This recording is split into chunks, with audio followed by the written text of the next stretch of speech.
Lord Ram's tears. A glimpse into the divine heart. Ramayan में लक्ष्मण को जब शक्ति लगती है तो राम रोते हुए दिखाए जाते हैं। राम रोते हुए दिखाए जाते हैं। Student, Baba, when Lakshman became unconscious, Ram is shown to be crying in the Ramayana. रोते हुए दिखाए गए। Baba, he has been shown crying. हैं? हैं? हैं? हैं?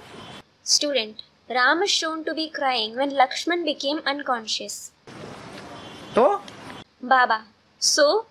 भगवान ने रोक दिखाए। Another student, when he is God, why does he cry? भगवान ने तो रोए काहे? Baba, when he is God, why should he cry? बड़ा जैसे कर्म करेगा तो बड़ों को देख। Whatever actions the elders perform, then seeing the elders, student, the younger ones will copy. अगर कोई पे आपत्ति आ गई, कोई मरणासन्न होने जा रहा है, तो जो अजीज है वो खूब हंसने लगे सबके सामने, घी पूड़ी बांटने लगे,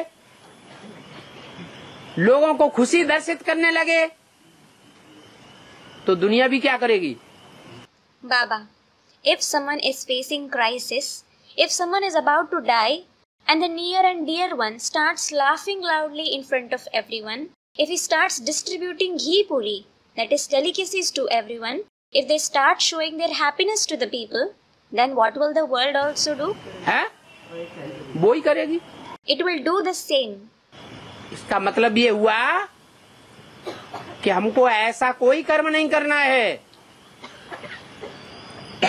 जिससे दुनिया को दुख हो जाए। It means that we shouldn't perform any of such action which brings sorrow to the world. दूसरों के सुख में सुखी होना चाहिए और दूसरों के दुख में दुखी भी होना चाहिए, भले दिखावे के लिए।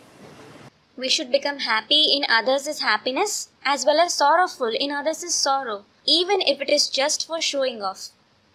इतना ज्ञानी बनकर के दिखाने की जरूरत नहीं है। There is no need to show off that you are so knowledgeable. कितना ज्ञानी? How knowledgeable? जो मुरली में बाबा बोलते हैं मम्मी मरे तो हलवा खा। हलवा खाने का मतलब?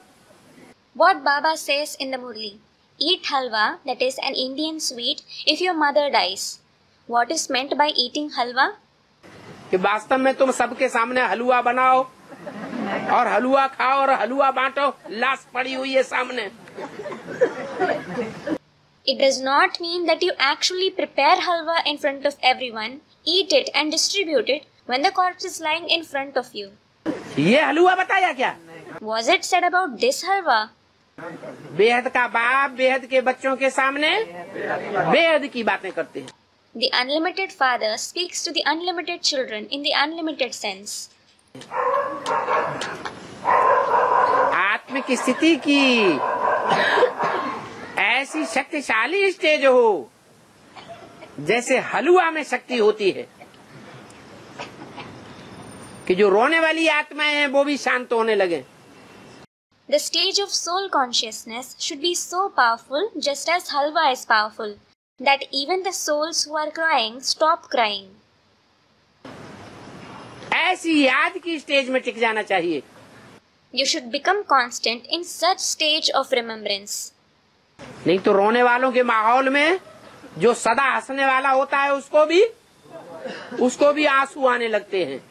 Otherwise, even the one who always laughs starts shedding tears in the midst of those who cry. अब संगम युग मौजों का युग है या रोने का युग है, रुलाने का युग है? And is the confluence age an age of happiness or an age of crying and making others cry? Student, of happiness. और हम हलवा खाएंगे तो दूसरों को दुख होगा। Baba, and if we eat the physical halwa, others will feel sorrowful.